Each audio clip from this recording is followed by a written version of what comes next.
Don't let him take Mom. The scream tore through the mansion like something alive, sharp enough to stop the air itself, and for a second even the chandeliers seemed to hold their breath as Lucas Whitmore thrashed against the polished hardwood floor, his small hands gripping at nothing, eyes wide and unfocused, as if he were seeing something no one else could see, something still chasing him through a night that hadn't ended. Liam crouched beside him, trembling, whispering broken words that never quite formed, his fingers clinging to his brother's sleeve like it was the only thing anchoring him to the room. And then there was Naomi Carter, kneeling between them in her simple gray uniform, her palms open, not reaching, not forcing, just present, her breathing slow and steady as she lowered herself inch by inch until she was eye level with the storm inside Lucas's gaze. The faint hum of the air conditioning vent above blending with the uneven rhythm of the boy's breath, and somewhere down the hall the echo of hurried footsteps approached, firm, controlled, deliberate, until Edward Whitmore appeared in the doorway, his silhouette framed by cold hallway light, shoulders squared, jaw tight, a man used to solving problems with precision and command. But this wasn't something money had ever fixed, not after 17 specialists, not after months of sleepless nights and shattered routines. Not after the silence his wife had left behind settled into every room like dust that refused to be wiped away. He froze there, just for a fraction of a second, as Naomi leaned closer without touching, her voice barely above a whisper, soft enough that it seemed to wrap around the chaos instead of cutting through it. You're safe. I'm right here. And something shifted, almost invisible, like the moment a storm decides whether it will break or pass. Lucas's movements slowing by inches. Not stopping, not yet, but faltering, his breath catching as if he were remembering something buried beneath the fear, and Naomi mirrored him, matching the rise and fall of his chest, her own shoulders lifting and lowering in quiet rhythm, her eyes never leaving his, steady, grounded, unafraid, while Liam edged closer, his trembling easing. Just enough for his fingers to loosen their grip, and the room, once filled with sharp edges and panic, began to soften around them, the ticking of a distant wall clock becoming audible again, the faint rustle of curtains brushing against tall glass windows as a late evening breeze pressed gently from outside, carrying the distant scent of rain, and Edward stood there, watching, something unfamiliar tightening in his chest, not anger, not control, but something quieter, heavier, something he hadn't let himself feel since the day everything changed. His voice finally cutting into the moment, low and restrained. What are you doing? But it didn't carry the same certainty it once did, because for the first time in a long time, the house wasn't fighting back, and neither were his sons. Naomi did not look up right away, not when Edward spoke, not when the weight of his presence filled the doorway like a closing wall, because her focus stayed where it had to be, on the fragile space between fear and trust that was still trembling inside Lucas's chest. Her voice remaining soft, almost level with the sound of his breath. You are okay. Nothing is taking you anywhere. And she shifted slightly, just enough so that the dim bedside lamp cast a warmer glow across the floor, easing the harsh contrast of shadows that had been stretching too long across the room, while her hands stayed visible, open, never reaching without permission, a quiet signal that she was not there to control, only to stay.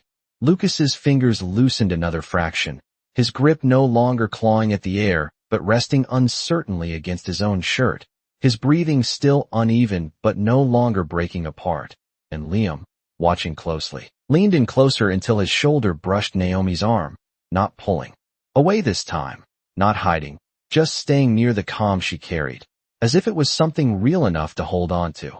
Edward stepped further into the room, his shoes silent against the polished floor, his eyes moving between the three of them with a calculation that had always served him in boardrooms and negotiations. But here it faltered, because there was no strategy for this, no formula, no contract clause that could explain why the chaos that had ruled this house for months was now folding in on itself under the presence of someone who was supposed to remain invisible, someone whose name he had barely registered earlier that morning.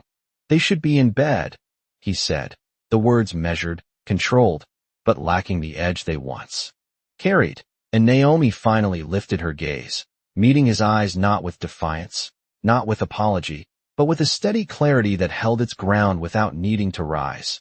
"They are trying," she replied gently, her tone even, respectful, yet anchored in something deeper than permission, something that did not ask for approval to exist. Edward's jaw tightened slightly, not out of anger, but out of something unfamiliar, something that did not fit the structure he had built around himself, and for a moment he said nothing, because what he was seeing did not match what he believed. Not after the reports, not after the specialists who had left with careful explanations and quiet failures, not after the long nights where silence had been replaced with echoes of fear he could not reach. The room shifted again, almost imperceptibly, as Lucas exhaled a longer breath, his shoulders dropping just enough to signal the beginning of release. Not complete, not safe yet, but moving in that direction. And Naomi matched him once more, her own breath slowing, grounding, steady like a metronome guiding something fragile back into rhythm. While Liam's hand slid into hers without hesitation, his fingers small but certain, and she held it lightly, not gripping, not pulling, just there, a quiet connection that did not demand anything in return. Edward watched that moment closely, the way Liam chose her without being asked, the way Lucas no longer recoiled from the space she occupied, and something in his expression shifted, not visible enough to name, but present, like a crack forming beneath a surface that had long been held together by control alone. And as the distant sound of rain finally began tapping softly against the tall windows, a steady, gentle rhythm, the house itself seemed to settle around them, no longer resisting, no longer bracing, just waiting, as if for the first time in a long while. It was not preparing for another storm. Edward did not move for several seconds after the room settled, his posture still rigid but no longer commanding, as if the authority he carried into every space had nowhere to land here. His eyes tracing the small details he had overlooked for months, the way Lucas's shoulders were no longer locked in panic, the way Liam leaned without hesitation into Naomi's side, the way her presence did not interrupt the room but softened it, and something in that quiet defied everything he had come to rely on. "How long have you been here?" he asked finally, his voice lower now, stripped of its usual edge, and Naomi answered without shifting her focus, "About 10 minutes. Her tone calm, factual, as if time itself had slowed to match the fragile pace of the moment, and Edward glanced toward the digital clock on the wall, the red numbers glowing steadily, marking seconds that had once stretched endlessly through sleepless nights. Nights filled with pacing footsteps and unanswered cries. Nights where he had stood in this same room feeling like a stranger to his own children. He stepped closer, stopping just short of the soft circle of light that surrounded them, as though crossing into it required something more than movement, something he was not yet ready to give, and his gaze dropped briefly to Lucas, whose eyes were now half closed, still flickering with remnants of fear, but no longer searching for escape, and then to Liam, whose grip on Naomi's hand had relaxed into something almost peaceful, his breathing matching the steady rhythm she had set. "They do not respond like this," Edward said, more to himself than to her, the statement carrying the weight of months of failure, of appointments scheduled and canceled, of professional assurances that never held, and Naomi finally shifted slightly, just enough to adjust the thin blanket beneath Lucas's arm, her movements slow, deliberate, respectful of the space he was learning to trust. "They are responding," she said quietly, not correcting him, not challenging, just naming what was already there, and Edward's expression tightened for a brief moment, not in resistance, but in recognition, because he could see it now, undeniable, unfolding right in front of him.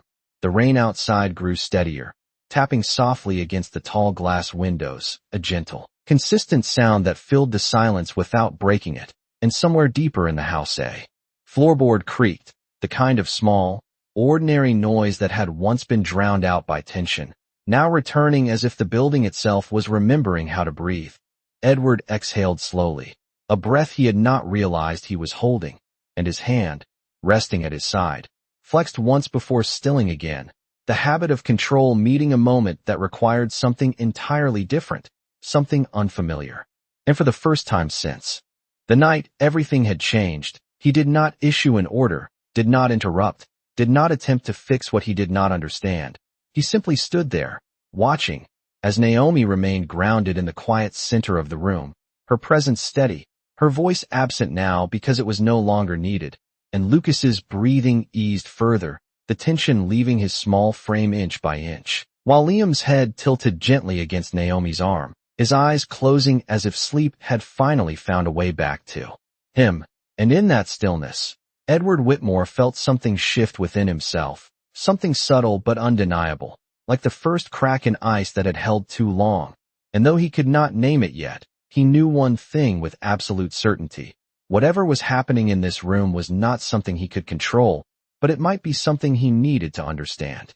The room held its breath in a different way now, not tense, not waiting for something to break, but suspended in a fragile kind of balance that Edward had never learned how to trust, his eyes still fixed on the quiet center where Naomi remained seated on the floor, her posture relaxed yet intentional, her presence neither shrinking nor imposing, just steady. And it unsettled him more than any outburst ever had because it did not follow rules he understood.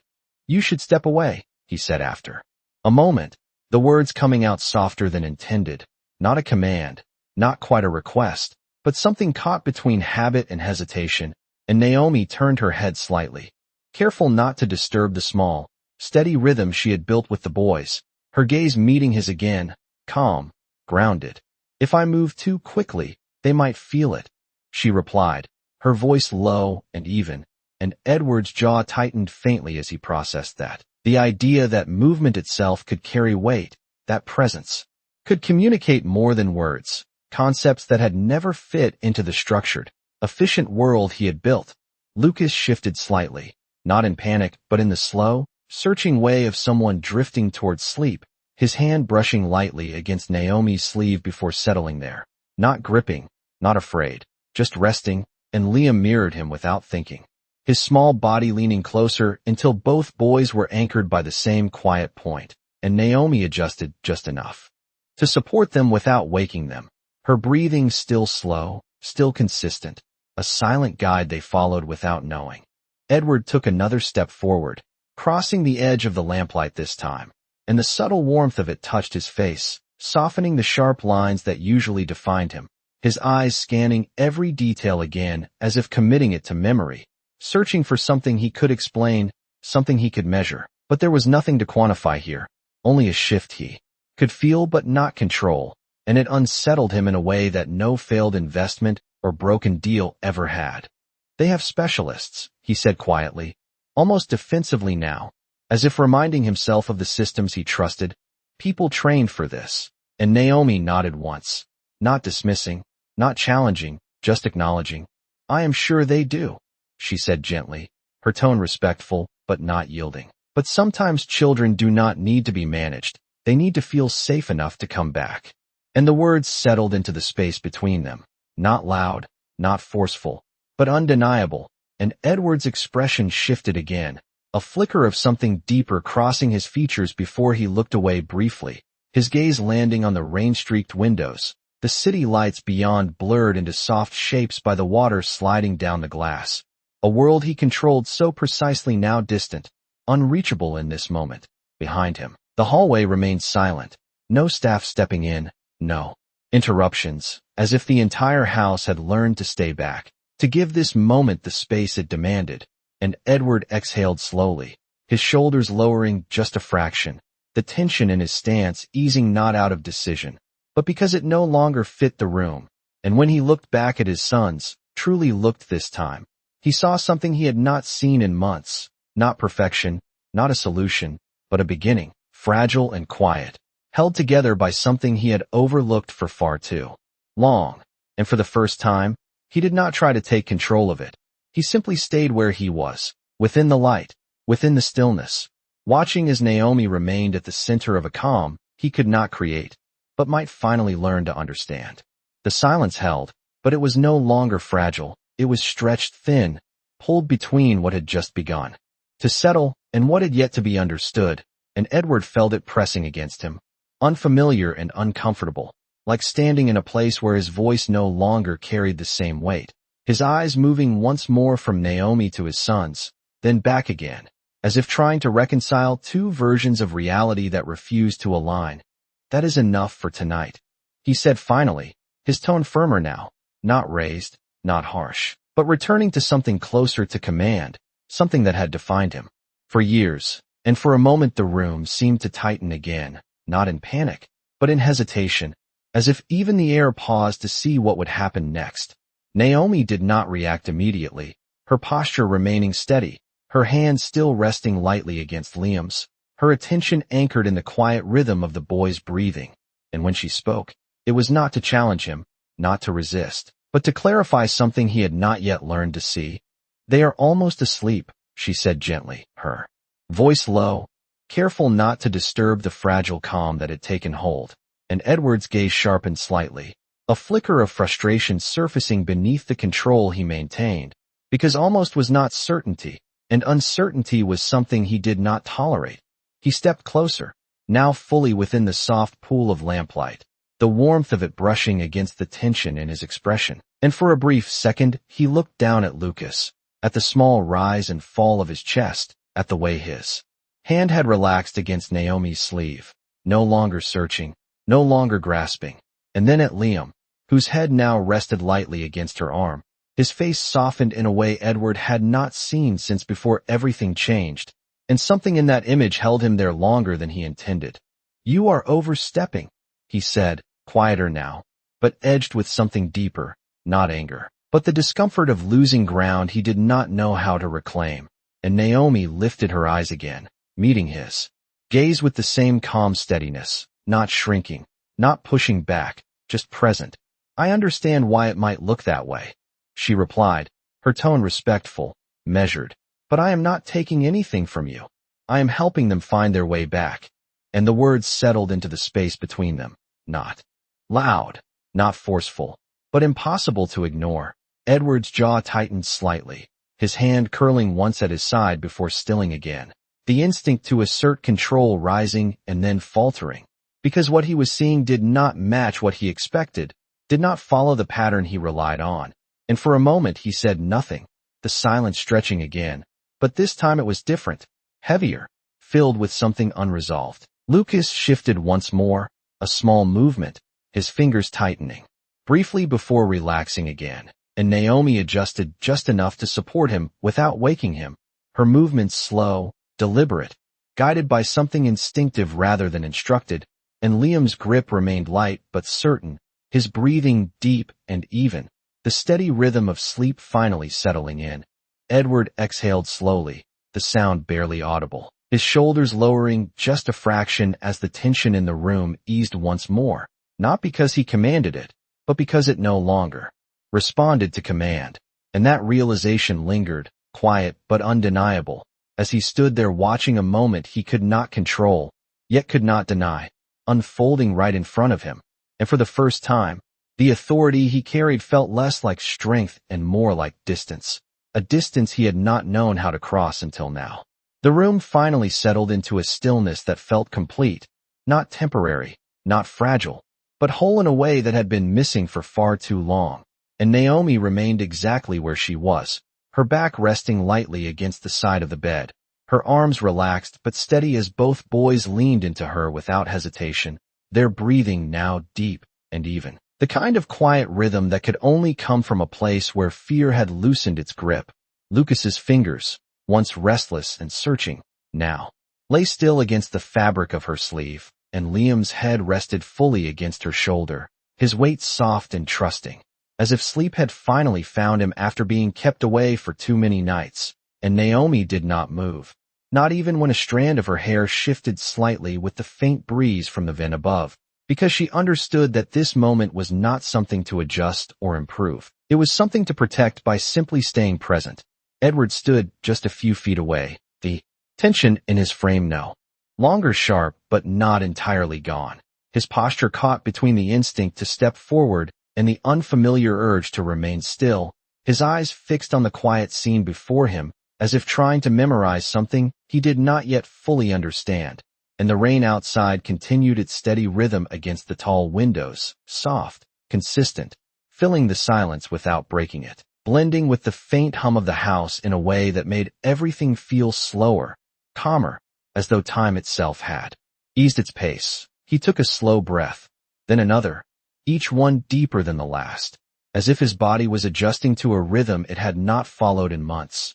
And his gaze moved again from one small detail to another, the gentle rise of Lucas's chest, the relaxed line of Liam's face, the way Naomi's hand rested lightly against them without holding too tightly, without claiming, just supporting. And something in that quiet restraint unsettled him in a way he could not explain, because it was not force, not authority, not control, and yet it was working. He shifted his weight slightly, the subtle movement breaking the stillness just enough to remind him that he was still part of the room, still present in a moment that no longer revolved around his direction. And for a brief second, he looked as if he might speak, might say something to reassert the structure he knew, but the words did not come, because there was nothing to correct, nothing to command, nothing to fix. Naomi's eyes lifted, slowly, meeting his again, not questioning, not seeking approval, just acknowledging that he was there, sharing the same quiet space. And she gave a small, almost imperceptible nod, not as permission, not as agreement, but as recognition, and Edward felt it, the simplicity of that exchange, the absence of tension, the lack of expectation, and it settled into him in a way he was not prepared for. The house around them seemed to breathe differently now, no longer holding on to the echoes of past nights, no longer bracing for what might come next, but resting, just resting. And Edward Whitmore stood in the middle of it, not as the man in control, not as the one with answers, but as someone witnessing something he could not buy, could not instruct, could not demand. And for the first time, he did not resist that feeling. He let it stay, quiet and unfamiliar, as the steady rhythm of his son's breathing filled the room, and the silence, at last, felt like peace. Edward did not realize how long he had been standing there until the digital clock on the wall shifted again, its soft red numbers marking the passing minutes that no longer felt heavy, no longer stretched thin with tension, but moved quietly, almost unnoticed, and something about that alone unsettled him, because time in this house had not felt like that in a very long while. His gaze drifted once more across the room, slower now, more deliberate, taking in details he had ignored before, the way the lamplight softened the edges of everything it touched, the way the shadows no longer seemed sharp or threatening, but simply present, part of the space rather than something lurking within it. And then his eyes settled again on Naomi, still seated on the floor, still steady, still calm in a way that did not demand attention but held it anyway. He studied her more closely this time, not as an employee, not as someone assigned a role, but as a person whose presence had changed something he had not been able to reach. And for a moment he found himself searching for explanation, for credentials, for some measurable reason that could justify what he was witnessing. But none came, because what she offered was not something that fit within systems or reports. It was something quieter, something human, something he had overlooked in his effort to fix what could not be forced. His jaw shifted slightly as he exhaled, the breath leaving him slower than before, and his voice, when it finally came, was different. Not sharp, not commanding, but low and uncertain in a way that felt unfamiliar even to him. "How did you know?" he asked, the question simple but carrying more weight than he intended. And Naomi did not answer right away, her eyes remaining on the boys for a moment longer, as if making sure the calm had fully settled before she allowed herself to shift her attention. When she finally looked up, her expression was unchanged, still steady, still grounded, but there was something softer in her gaze now, something that acknowledged the shift in him without naming it. "I did not know," she said, quietly, her voice even. "I just listened." And the simplicity of that answer seemed to settle deeper than anything else had, because it left no room for strategy, no room for control, only presence, only patience, things he had not learned to value in the same way.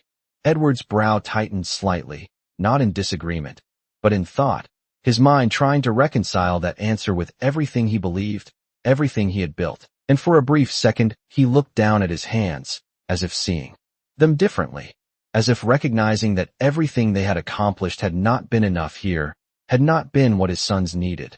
The rain outside softened again, its steady rhythm fading into a lighter drizzle, and the room seemed to follow that change, growing even quieter, even more still, as if nothing wanted to disturb what had finally settled into place. And Edward lifted his gaze once more, his eyes returning to Lucas and Liam, to the peaceful lines of their faces, to the way they remained anchored by Naomi's presence without fear, without resistance, and something in his chest shifted again, deeper this time. Not a crack, but a slow opening, an awareness that what he had been trying to control was never meant to be controlled at all. He swallowed once, the movement subtle, almost unnoticed, and when he looked back at Naomi, there was no command in his expression now, no distance, only a quiet recognition that something had changed, not just in the room, not just in his sons, but in him as well, and though he did not yet have the words for it, he understood one thing clearly: whatever she had done, whatever she had brought into this house tonight, it was something he could not afford to lose. Edward remained where he stood, but something in his posture had already shifted, no longer held by the rigid certainty that had defined him, no longer anchored in the need to direct every outcome, and as the quiet stretched between them, it no longer felt like distance, it felt like space, the kind that allowed something new to exist without being forced. He glanced once more at his sons, at the steady rise and fall of their breathing, at the calm that had settled into their small frames as if it had always belonged there, and then back at Naomi, still seated on the floor, still unmoving except for the slow, natural rhythm of her breath, her presence unchanged, unclaimed, as if she expected nothing in return for what she had given. Edward drew in a slow breath, deeper than before, and this time when he spoke, his voice carried none of the authority it once held, none of the distance that had separated him from this moment. "Stay," he said, the word simple, unadorned, but heavy with something he had not offered before, not an order, not a demand, but a request that came from a place he had kept guarded for far too long. Naomi's eyes lifted to meet his again, and for a brief second there was a flicker of surprise, not because of the word itself, but because of how it was said, and she studied him quietly, as if measuring something deeper than the surface of his tone, something that could not be disguised or rehearsed. "I can stay a little longer tonight," she replied gently, her voice steady, careful not to disturb the boys who now slept fully, their bodies relaxed in a way that spoke of trust rather than exhaustion, and Edward shook his head slightly, the motion small but deliberate. "Not just tonight," he said, his gaze holding hers now without the barrier that had been there before. "I meant stay." And the silence that followed carried a different weight, not tension, not uncertainty, but something closer to truth, something that did not need to be explained to be understood. Naomi did not answer right away, her eyes drifting briefly back to the boys, to the quiet peace they had finally found, and then to the room itself, as if acknowledging the shift that had taken place within it. And when she looked back at Edward, there was no triumph in her expression, no sense of victory, only a quiet understanding of what this moment required. "They do not need me to replace anything," she said softly, her words measured, careful. "They just need someone who will stay long enough for them to feel safe again." And Edward nodded slowly, the movement almost instinctive, because for the first time, he understood that what she was offering was not something that took away from him, but something that could help him find his way back as well. His gaze lowered briefly, the reflection of the lamplight catching in his eyes before he looked up again, and when he did, there was something different there, something unguarded, something real. "Then stay with us," he said, quieter now, the words no longer carrying the weight of control, but the weight of recognition, and Naomi gave a small nod, not as acceptance of a position, but as acknowledgement of a shared understanding. And as the rain outside softened into a faint whisper against the windows, the house seemed to settle even further, no longer holding on to what it had been, but slowly, quietly, becoming something new. Morning arrived quietly, not with urgency, not with the sharp intrusion of alarms or hurried footsteps, but with a soft wash of pale sunlight filtering through the tall windows, stretching across the polished floors in long, gentle lines that carried warmth instead of tension. And for the first time in what felt like an endless stretch of restless nights, the house did not wake in fragments. It woke whole. Naomi stirred slightly where she sat, her back still resting against the side of the bed, her arm gently curved around Liam, whose small head remained nestled against her shoulder, while Lucas lay beside them, his breathing deep and steady, one hand still loosely resting against the fabric of her sleeve, as if even in sleep he chose not to let go of the quiet he had found. And she did not move right away, not wanting to break the stillness that had settled so naturally around them. A stillness that no longer felt fragile but earned, like something that had finally returned after being gone too long. Across the room, Edward stood near the doorway. Though it was clear he had been there for some time, his posture no longer rigid, his presence no longer imposing. Just there, watching, his gaze softer than it had ever been within these walls, as if he, too, had been learning how to exist in a space that did not respond to control, but to understanding. He stepped forward slowly, careful, not out of hesitation but out of respect for the quiet that had taken hold. And as he reached the edge of the bed, he paused, his eyes moving over his sons once more, taking in the calm that now rested on their faces, the absence of tension that had once defined every morning. And then to Naomi, still grounded, still steady, her presence unchanged even in the light of day. And for a moment he said nothing, because there was nothing left to assert, nothing left to question. The faint sound of birds outside drifted through the glass, blending with the soft hum of the house as it came to life, distant and gentle, a reminder that the world beyond these walls continued as it always had. But inside, something had shifted in a way that could not be undone. Something quiet but permanent. Lucas stirred first, a small movement, his fingers tightening briefly before relaxing again, his eyes fluttering open slowly, not with panic, not with confusion, but with a calm awareness that seemed new. And he looked up, his gaze finding Naomi almost immediately, not searching, not afraid, just recognizing. And then Liam shifted as well, his head lifting slightly before settling again. His eyes still closed, but his expression peaceful, and Naomi smiled softly. Not wide, not exaggerated, just enough to meet them where they were, present and steady. Edward watched that exchange closely, the simplicity of it, the absence of struggle, and something in his chest eased in a way he could not explain, a weight lifting not because it had been solved, but because it had been understood. He reached out then, slowly, his hand hovering for just a moment before resting lightly on the edge of the bed, not interrupting, not taking over, just joining the space that had already been created. And Naomi glanced at him briefly, her eyes meeting his with quiet acknowledgement. No words needed, no explanations required. And in that shared silence, something settled between them, not an agreement, not a contract, but a recognition that what mattered most could not be controlled, only held with care. The sunlight continued to spread across the room, warming the space inch by inch, touching the edges of the bed, the quiet figures within it, and Edward Whitmore remained there, no longer standing apart, no longer outside the moment, but part of it, finally present, as the house, once heavy with silence, now carried something else entirely, something lighter, something real, something that did not need to be spoken to be understood.